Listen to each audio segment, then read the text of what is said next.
네, 오늘 바벨 혼란의 도시라는 제목으로 오늘 말씀 나누도록 하겠습니다. 우리는 지난주에 함의 나라에 대해서 살펴봤습니다. 하나님께서는 노아의 입술을 통해서 셈의 장막 안에 거하는 야벳, 그리고 셈과 야벳의 종인 함이라는 관계를 통해서 분리가 아니라 궁극적인 하나됨을 말씀하셨는데, 죄된 인간은 다시 죄된 속성이 발현이 돼서 분리를 추구하는 죄성 가득한 존재인 것을 우리 지난주에 함의 나라라는 제목으로 말씀드린 톨레도서를 통해서 우리가 살펴봤습니다. 창세기는 그러한 인간의 죄성을 셈부터 기술하지 않고 야벳부터 기술함으로 뭔가 삐걱거림을 표현하고 있었고, 또 형제의 종이 되어야 할 함이 형제의 종이 되는 게 아니라 오히려 세상의 주인으로서, 그죠? 가나안 땅은 원래 셈에게 허락된 그 지경인데 가나안 땅의 주인이 셈이 아닌 오히려 함이 주인처럼 다스리는 그런 모습을 성경이 고발하고 있었습니다. 그것이 말씀하는 바는 죄된 세상은 상징적으로 그 죄성이 모두 정복되어야 할 죄성으로 가득 찼음을 함이 그 가나안 땅을 정복하고 지배하는 것으로 이렇게 그리고 있다는 것이고요. 그리고 하나님의 백성은 그 가나안 땅을 정복하는 것으로 이렇게 성경은 하나님의 나라의 확장을 그렇게 표현하고 있다는 것.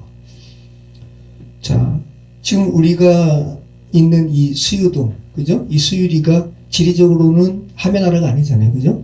근데 영적으로는 함의 땅이고, 리모르스의 땅이고, 그 정복되어야 할 가치관과 문화로 가득한 세상에 우리가 살아가고 있는 것이죠. 그리고 이러한 함의 죄성은 함뿐만 아니라 모든 인간에게 공통되는 것임을 셈의 자손이자 아브라함의 6대 조상인 벨렉의 시대에 하나님을 따르는 무리와 죄된 세상에 너무 화려해 보이는 것을 따르는 무리로 나뉘어지는 것으로 제가 말씀을 드렸습니다. 그래서 벨렉의 6대 자손은 아브라함, 그리고 6단은 아라비아 계열로 학자들은 이야기합니다. 그래서 이렇게 분리의 사건은 지금도 이렇게 진행되는 거예요. 죄된 세상은. 오늘 말씀은 또 어떤 말씀인지 우리 나누도록 하겠습니다. 자, 우리 창세기 11장 1절로 5절 말씀을 우리 합독해서 읽도록 하겠습니다. 온 땅에 언어가 하나요 말이 하나였더라. 이에 그들이 동방으로 옮기다가 시나이 평지를 만나 거기 거류하며 서로 말하되, 자, 벽돌을 만들어 견고히 굽자하고, 이에 벽돌로 돌을 대신하여 역청으로 진흙을 대신하고, 또 말하되, 자, 성읍과 탑을 건설하여 그 탑 꼭대기를 하늘에 닿게 하여 우리 이름을 대고 온 지면에 흩어짐을 면하자 하였더니, 여호와께서 사람들이 건설하는 그 성읍과 탑을 보내고 내게 오셨더라. 자, 여기 온 땅에 언어가 하나요 말이 하나였더라. 그래서 이 언어는 다바르라는 말이에요. 다바르. 그리고 여기서 말이 샤파입니다. 자, 그러면 이 창세기 11장 1절에 온 땅에 언어가 하나요 말이 하나였더라. 이에 그들이 동방으로 옮기다가 시나이 평지를 만나 거기 거류하며. 자, 이렇게 시나이 평지에서 거류하게 된 이들이 누굴까요? 어떤 이들은 창세기 10장 1절로부터 1절 이하로 우리 지난주 살펴본 말씀이죠. 노아의 후손의 톨레도스를 야벳부터 시작해가지고 함, 셈의 순서로 기록하고 있잖아요. 그리고 원래 성경은 장절이 구분되어 있지 않아요. 지금 오늘날 우리가 보는 이 창세기 10장, 11장, 또 1절, 2절, 3절은 중세 때 성경을 인쇄하면서 보급하면서 사람들이 읽기 편하게 이렇게 나름대로 이렇게 사람이 인위적으로 매긴 거예요. 그럼 원래대로 한다면 창세기 10장과 11장이 붙어 있는 거예요. 그죠? 그럼 자연스럽게, 그럼 이들이 셈의 후손이겠다. 뭐, 이렇게 얘기할 수도 있겠는데, 또 이렇게 실제로 학자들은 이렇게 이야기합니다. 그런데 지금 우리가 함의 나라, 지난주에 살펴본 것처럼 꼭 함의 자손만 함의 나라, 이 죄된 세상에 국한된 건 아니잖아요. 그죠? 그래서 이 시나이 평지에 가서 죄성으로 탑을 쌓는 것은 셈의 자손에게만 국한된 것이 아니라 셈, 함, 야벳 모두 다 망라하는 그런 개념으로 오늘 성경 말씀 보시는 것이 더 좋을 것 같아요. 셈의 자손에게만 국한하지 말라는 말씀이에요. 여러분도 바벨탑 쌌잖아요. 그죠? 근데 여러분이 셈의 자손은 아니에요, 물리적으로. 다 함 같은 존재입니다, 우리가 모두. 자, 창세기 10장에서 셈, 함, 야벳, 그들의 후손을 구분하는 절에 등장하는 마지막 문장이 그들의 족속과 언어와 지방대로라는 표현으로 셈의 자손, 함의 자손, 야벳의 자손을 구분하고 있었습니다. 우리 한번 볼게요. 다시 한번 보시죠. 야벳의 경우는 창세기 10장 5절입니다. 한번 보시죠. 창세기 10장 5절. 이들로부터 여러 나라 백성으로 나뉘어서 각기 언어와 종족과 나라대로 바닷가의 땅에 몸을 얻더라. 야벳이죠. 기억나시죠? 자, 함의 경우는 창세기 10장 20절입니다. 이들은 함의 자손이라 각기 족속과 언어와 지방과 나라대로 있더라. 자, 셈의 경우 창세기 10장 31절. 이들은 셈의 자손이니 그 족속과 언어와 지방과 나라대로 있더라. 네. 자, 셈과 함과 야벳의 후손에 대해서 언급하면서 각기 각 후손을 설명하는 마지막 문장에 족속과 언어와 지방과 나라대로였다고.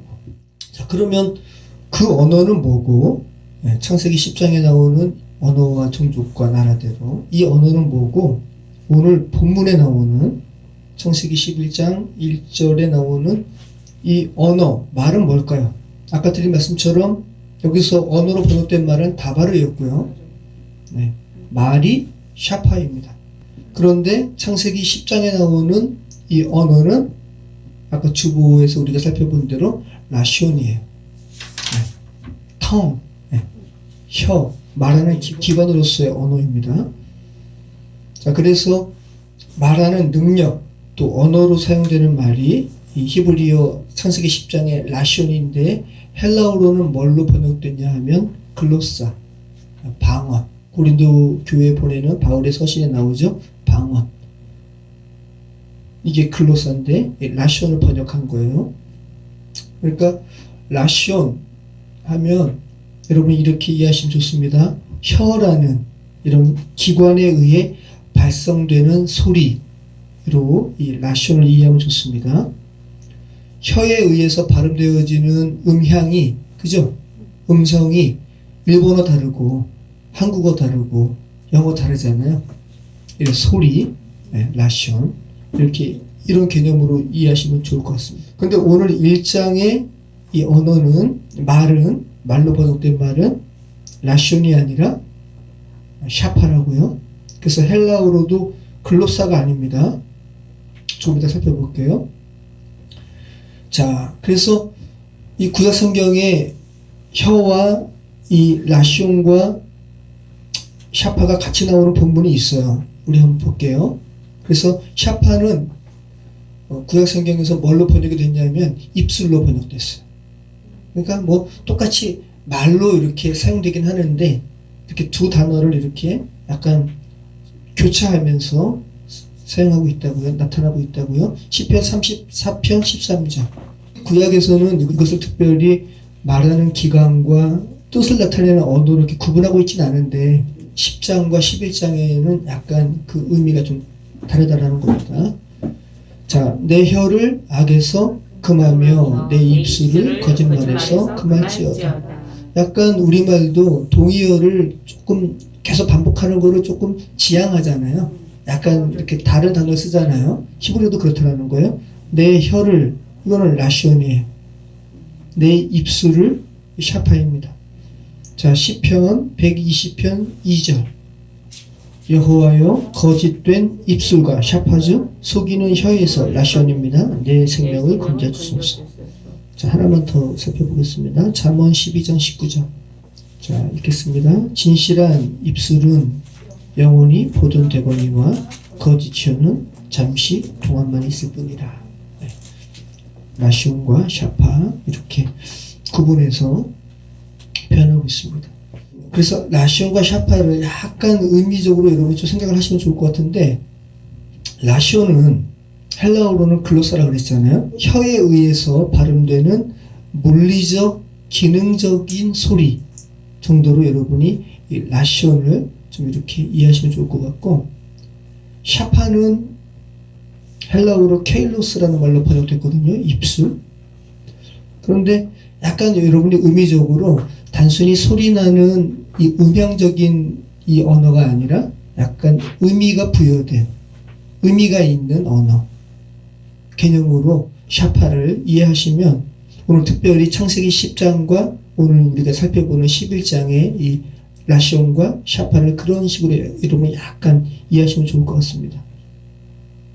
다시 정리한다면 창세기 10장의 셈과 함과 야벳의 후손을 구분짓는 문장에 사용된 언어 이 라시온은 물리적인 기관으로서의 소리라면 창세기 11장 오늘 우리가 살펴보는 바벨의 기사에 사용된 이 언어, 말, 이 샤파는 사람의 인격이 가미된 언어라는 거예요.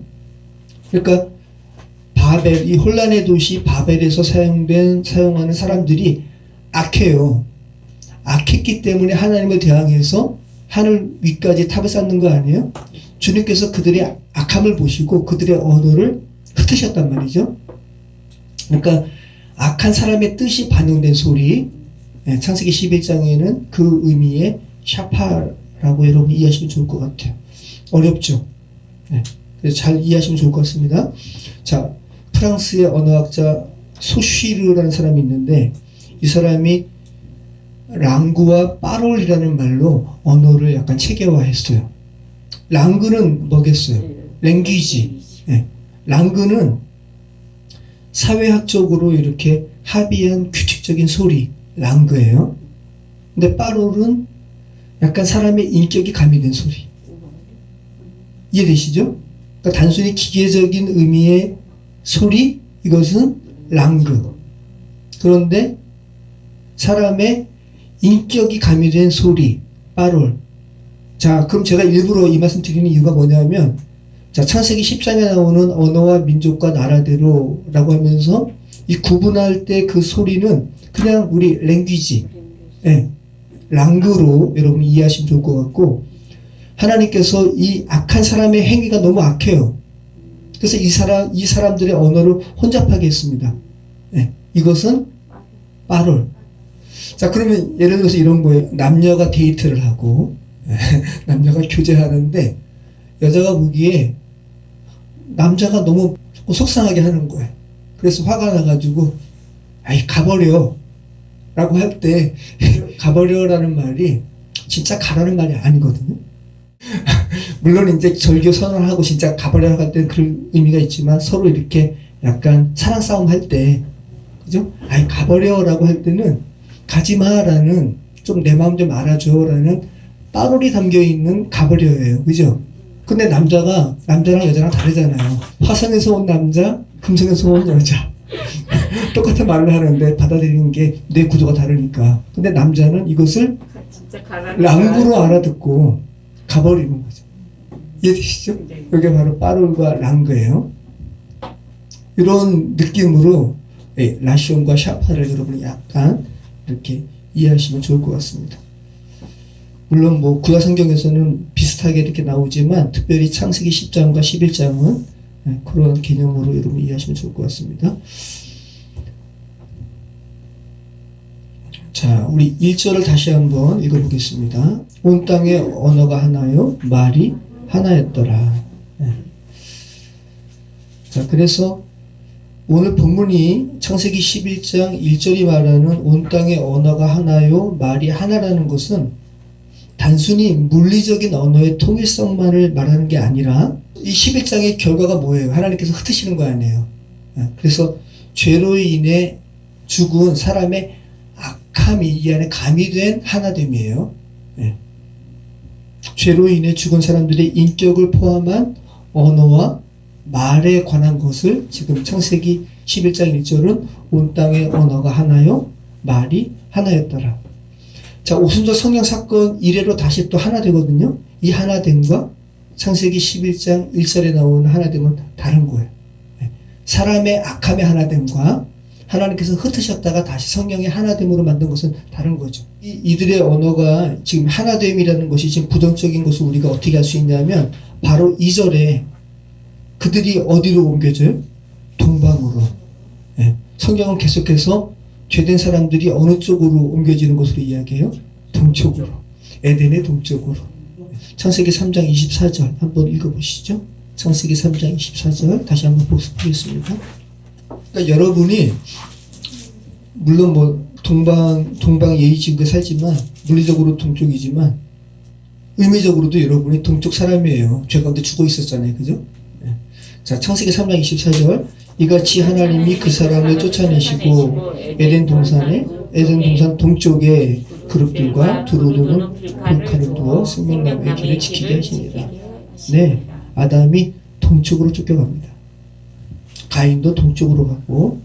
자, 그리고 지난주에 에벨이 낳은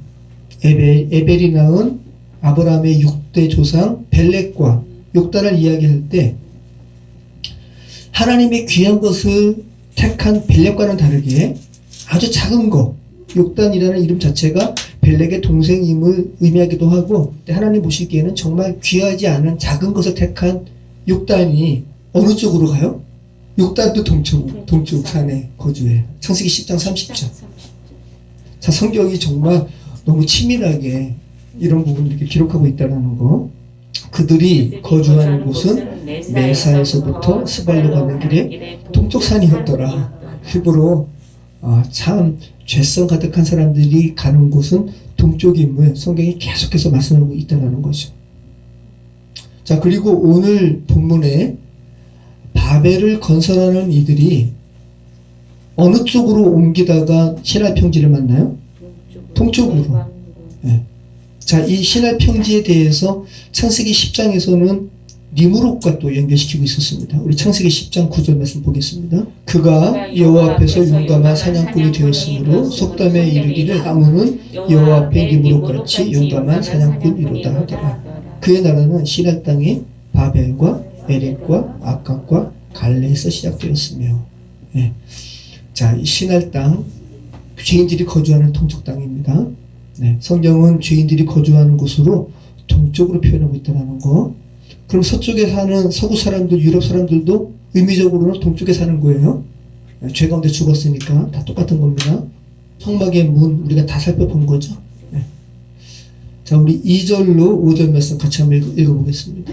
이에 그들이 동방으로 옮기다가 신할 평지를 만나 거기 거류하며 서로 말하되 자 벽돌을 만들어 견고히 굽자 하고 이에 벽돌로 돌을 대신하며 역청으로 진흙을 대신하고 또 말하되 자 성읍과 탑을 건설하여 그 탑 꼭대기를 하늘에 닿게 하여 우리 이름을 대고 온 지면에 흩어짐을 면하자 하였더니 여호와께서 사람들이 건설하는 그 성읍과 탑을 보려고 내려오셨더라.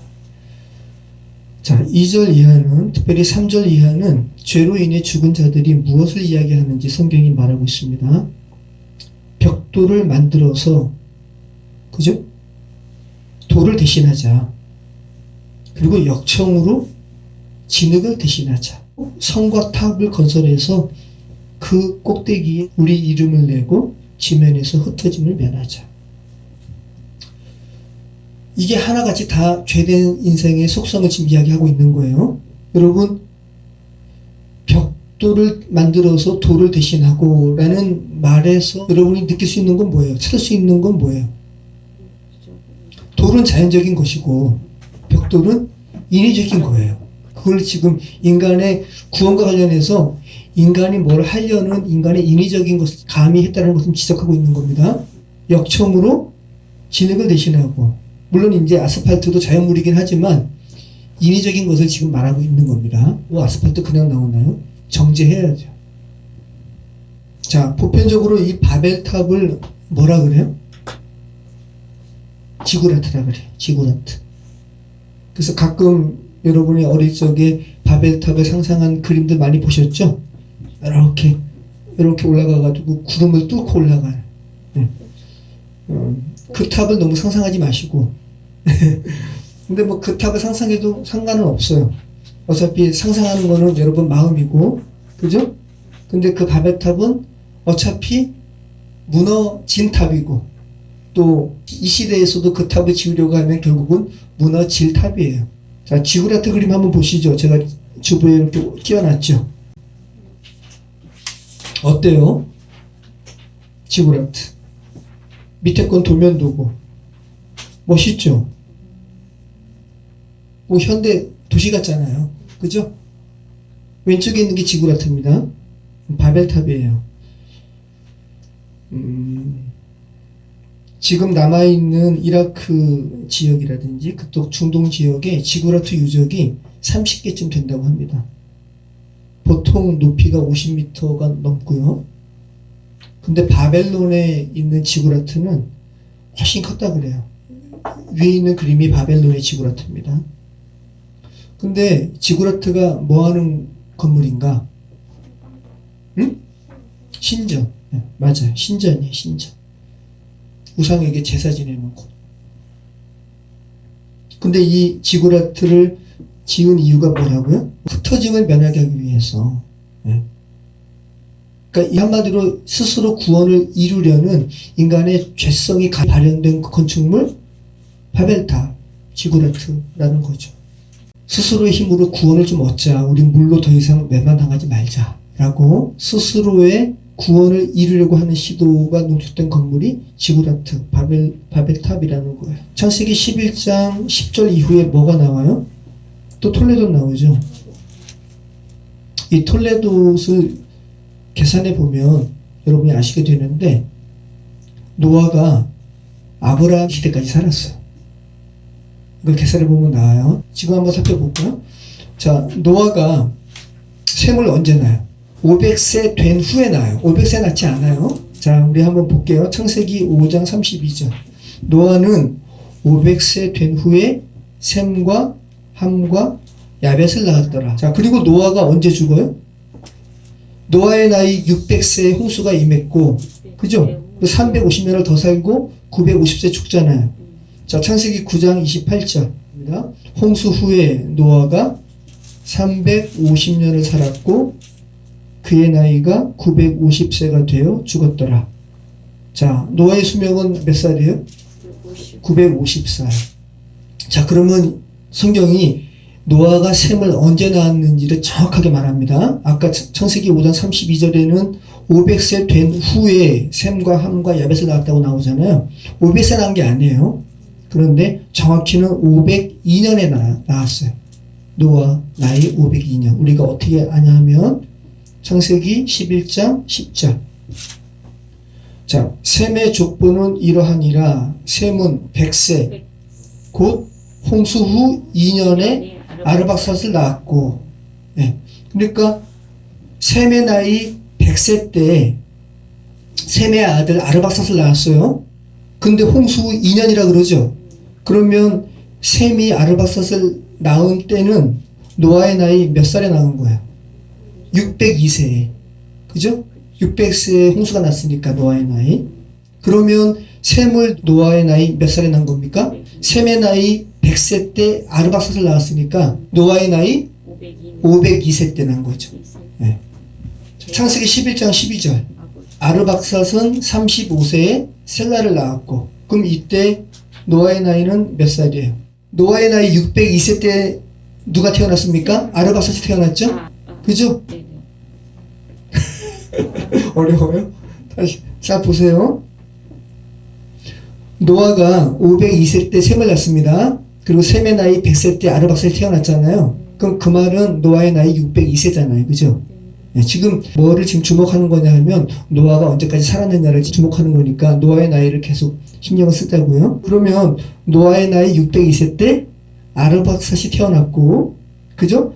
아르박삿은 35세 때 셀라를 낳았죠. 그러면 602에다가 35를 플러스하면, 그죠? 637세에 셀라가 태어난 거죠. 그러면 이제 그 셀라가 또 30세 에벨을 낳았대요. 그러면 노아의 나이 637에 30세를 더 플러스해야 되잖아요. 667세 때, 그죠? 에벨이 태어난 거예요. 그죠? 자, 그 다음에 에벨은 34세에 벨렉을 낳았대요. 그럼 다시 34를 플러스하면 노아의 나이 701세 때 벨렉이 태어난 거고요. 자, 벨렉은 30세에 루를 낳았죠.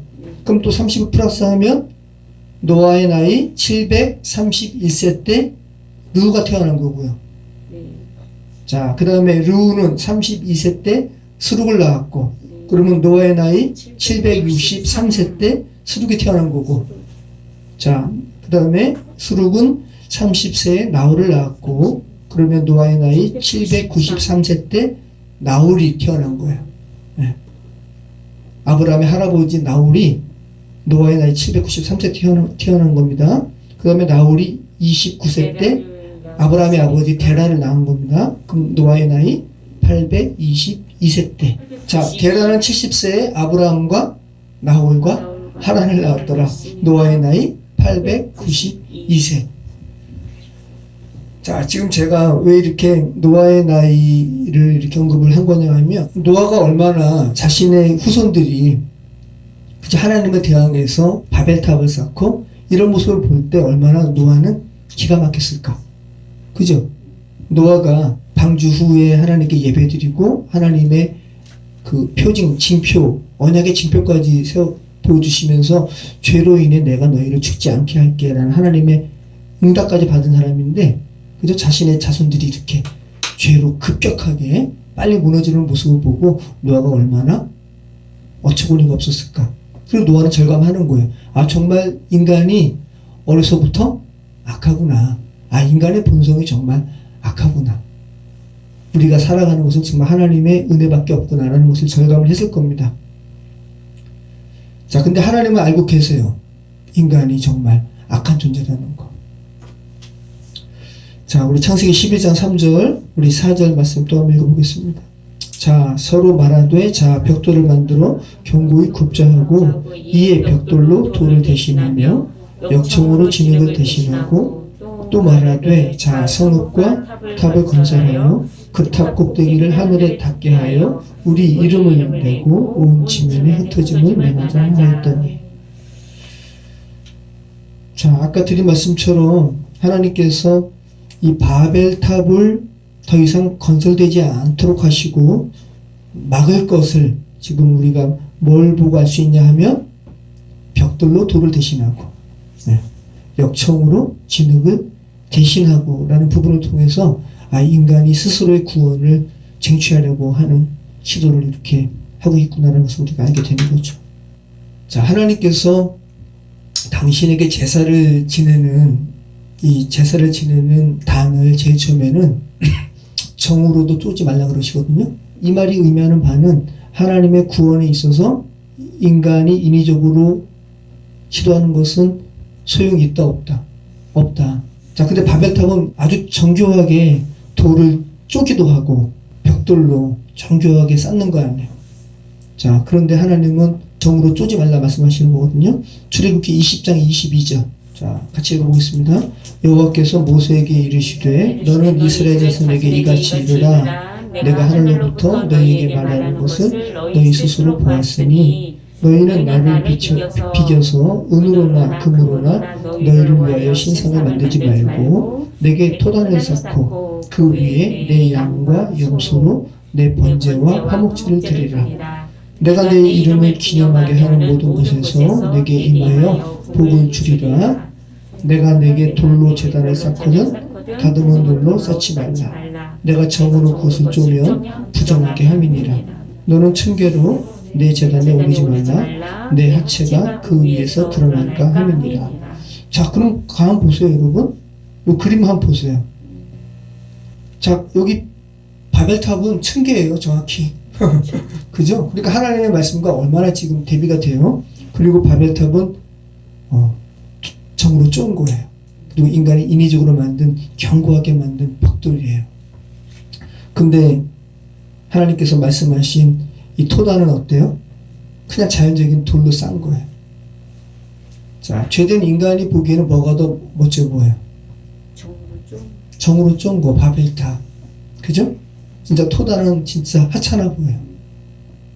죄된 사람들이 구원을 이렇게 추구한다고요. 하나님이 말씀하신 십자가 복음을 이 토단처럼 여겨요. 미련하게 여겨요. 그리고 인간의 철학과 인간의 가치관이 가미된 인간이 만든 종교가 더 세련돼 보여요. 그러니까 오늘날도 지금 그 얘기하는 거잖아요. 십자가 복음 이야기하면 무슨 현대시대에 그걸 얘기하니? 다원주의 얘기하고. 조금이라도 지식 있는 사람이 나름대로 성령 받지 않고 이야기할 때 자기 나름대로의 가치관과 자기 나름대로의 종교관을 이야기하잖아요. 서투수 선생님이 이렇게 등산하시다가 이제 두 분을 토기장의 집으로 전도를 하셨어요. 토기장의 집으로 공방에 오셔서 도자기 빚는데 70대인데 할아버지도 아니죠. 그런데 정말 한국인의 그 경상도에 완전히 꽉 이렇게 찬 뭐를 이렇게 얘기를 하면 그 안에 앵거가 이렇게 느껴져요. 유교적이고 제사하고 여기에 그냥 근데 제가 그 모습을 보면서 정말 답답하더라고요. 마음이 막 터질 것 같아요. 아주 그냥 옆에서 뭐를 하다가 그런 식의 뉘앙스가 딱 느껴지면 와, 이 사람 안에 정말 근데 이게 여러분 단순한 문화가 아니라 영적인 거예요. 진짜 영적인 거예요. 그러니까 지금 계속 얘기하는 것처럼 이 영혼의 관점으로 보는 하나님의 이런 시간표에 비춰봤을 때 그분의 안에 인격으로 자리 잡은 그것은 정말 전과 같은 시간에 이렇게 나온 거거든요. 인간의 관점으로는 1000년, 2000년 전부터 온 그 문화 속에 속한 그 인식일지라도 영원하신 하나님의 시간표에 본다면 정말 너무 짧은 시간인데 그죠? 그 시간 넘어서 영원하신 하나님 바라보지 못하고 자기 조상 해봤자 기껏 1000년 거기에서 인간이 만든 가치관에 매몰돼가지고 그 얼마나 이렇게 답답한 노릇이에요. 정말 답답하더라고요. 근데 이것을 얘기하면 막 분노할 거예요. 근데 우리네 한국 사람의 남편들이 그죠? 경상도 전라도 떠나서 유교 사상에 매여 있는 사람들이 그런 상황인 거죠. 정말 하나님 보시기에는 너무 원통스러울 거예요. 자, 이러한 사람들 스스로 구원을 이루려고 바벨탑을 쌓는 것과 똑같은 거죠. 자, 이러한 사람들의 행위를 하나님께서 어떻게 하신다고요? 흩으신다고요. 5절 이하 말씀이죠. 우리 같이 읽어보겠습니다. 자, 여호와께서 사람들이 건설하는 그 성읍과 탑을 보려고 내려오셨더라. 여호와께서 이르시되 이 무리가 한 족속이요 언어도 하나이므로 이같이 시작하였으니 여기서 이 언어가 뭐라고요? 샤파. 네. 그러니까 단순히 기능적인 소리가 아니라 마음에서부터 악하다고요. 그 말이 나온 그 행위를 지금 언어라고 지금 표현하고 있는 겁니다. 언어도 하나이므로 이같이 시작하였으니 이후로는 그 하고자 하는 일을 막을 수 없으리로다. 자, 우리가 내려가서 거기서 그들의 언어를 혼잡하게 하여 그들이 서로 알아듣지 못하게 하자 하시고 이게 그들을 위한 거예요. 그죠? 이 악한 이야기들을 서로 이렇게 알아가지고 사람들이 하나 돼가지고 그 악을 계속 싸우면 어떻게 되는 겁니까? 그들 망하는 겁니다. 그들 살리기 위해서 혼잡하게 하시는 거예요. 네. 여호와께서 거기서 그들을 온 지면에 흩으셨으므로 그들이 그 도시를 건설하기를 그쳤더라. 그러므로 그 이름을 바벨이라 하니 이는 여호와께서 거기서 그 온 땅의 언어를 혼잡하게 하셨음이니라. 여호와께서 거기서 그들을 온 지면에 흩으셨더라. 네. 자, 얼마나 인간의 쌓는 탑이 허망하고 악하면 하나님께서 보시려고 내려오십니다. 네. 그러면서 그들의 언어 샤파 헬라어로 케일로스를 혼잡하게 하자. 네. 바랄이라는 단어에 섞는다라는 말입니다. 하나님께서 섞어버리셨어요. 마음이 서로 하나가 된 그 악한 인격에서 나온 말을 주님께서 섞어버리시니까 그 인간들이 이제 그 악한 일을 더 이상 할 수가 없는 거예요.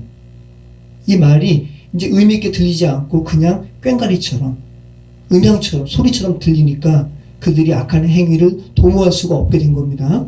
그래서 바울이 고린도전서에서 이 교회 입장에서 봤을 때 꽹과리 소리처럼 그들의 악한 소리가 꽹과리처럼 들리는 거예요. 의미 있게 악한 행위를 더 이상 할 수 없게 되었습니다. 바벨을 건설하는 이들이 악한 말들이 서로 통하지 않으니 건설하기를 멈출 수밖에 없게 됐어요.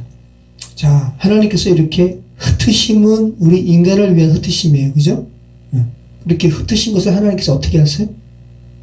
다시 하나 되게 하세요. 사도행전 말씀에 오순절. 우리 영상 한번 잠깐 볼게요. 우리 애들 어릴 적에 보여줬던 영상인데 오순절 성령 강림 사건과 관련된 영상 중에 제가 이렇게 여러 가지를 봤는데 이거보다 더 잘 표현된 게 없어요.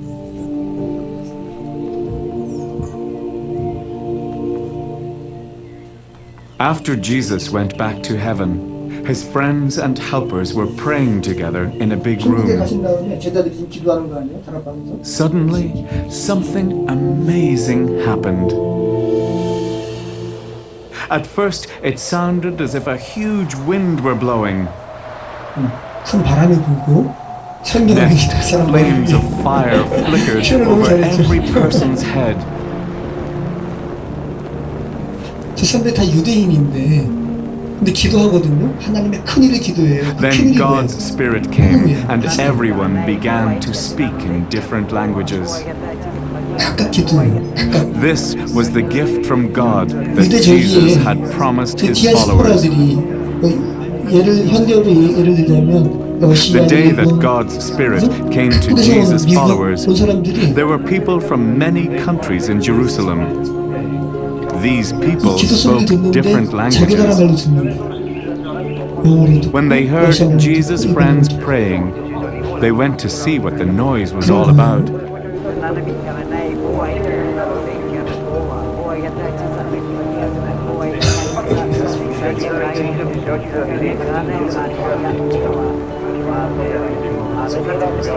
They found Jesus' friends telling about the great things God had done. But they were all surprised to hear it in their own language. They asked, What does this mean? 성경이 임했잖아요. 이다음부터는 이제 하나님의 역사. After that day, when the Holy Spirit first came, Jesus' followers began to do many miracles. telling people about God's love and how Jesus had come to save 자, them. 우리 한번 이게 어떤 성경 말씀을 영상으로 만든 거냐면 사도행전 2장 1절로 12절입니다. 우리 한번 읽어보겠습니다. 오순절 날이 이미 이름에 그들이 다 같이 한 곳에 모였더니 호련히 하늘로부터 급하고 강한 바람 같은 소리가 있어 그들이 앉은 온 집에 가득하며 마치 불의 혀처럼 갈라지는 것들이 그들에게 보여 각 사람 위에 하나씩 임하여 있더니 그들이 다 성령의 충만함을 받고 성령이 말하게 하심을 따라 다른 언어들로 말하기를 시작하니라. 그때 경건한 유대인들이 천하 각국으로 와서 예루살렘에 머물러 있더니 이 소리가 나매 큰 무리가 모여 각각 자기의 방언으로 그 제자들이 말하는 것을 듣고 소동하여 다 놀라 신기하게 여겨 이르되 보라 이 말하는 사람이 다 갈릴리 사람이 아니냐. 우리 각 사람이 남곳 방언으로 듣게 되는 것이 어찌 됨이냐. 우리는 바데인과 메데인과 엘람인과 또 메소포타미아, 유대와 갑바도기와 본도와 아시아, 부르기아와 밤빌리아, 애굽과 및 구레네에 가까운 리비아, 여러 지방에 사는 사람들과 로마로부터 온 나그네, 곧 유대인과 유대교에 들어온 사람들과 그레게인과 아라비아인들이라. 우리가 다 우리의 각 언어로 하나님의 큰 일을 말함을 듣는도다 하고 다 놀라며 당황하여 서로 이르되 이 어찌 된 일이냐 하며. 네.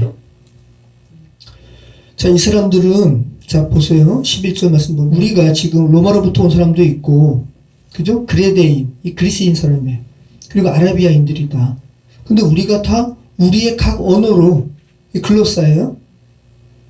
현대어로 얘기하면 야 우리가 러시아에서도 왔고 일본에서도 왔는데 야 우리가 어떻게 이 사람들 다 갈릴리 사람인데 우리가 태어난 곳 방언으로 이 말을 듣지?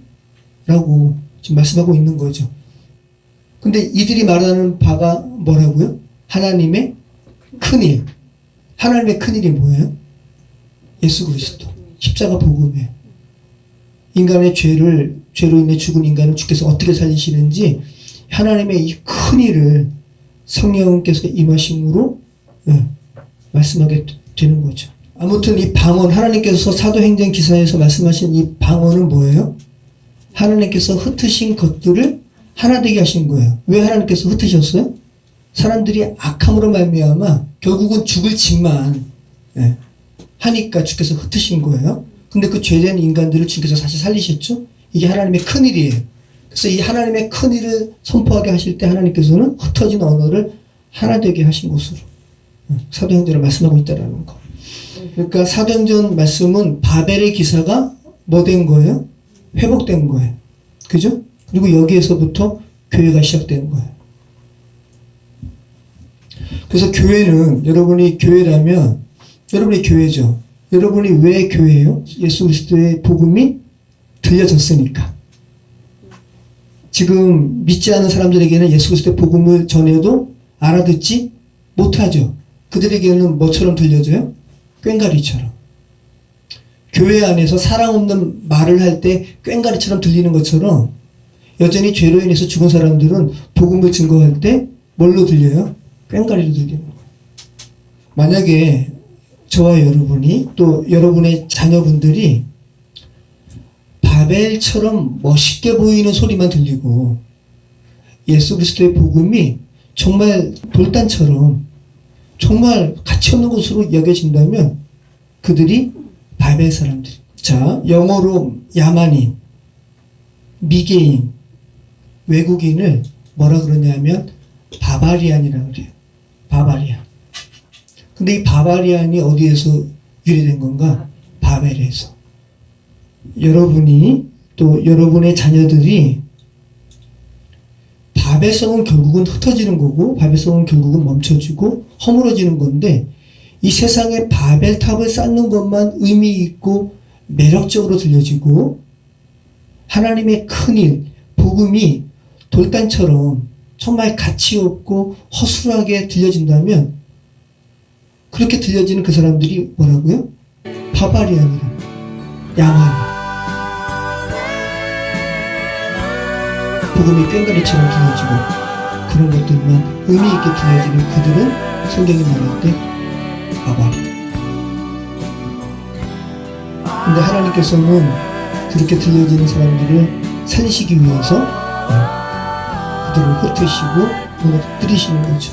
그것이 하나님의 사랑입니다.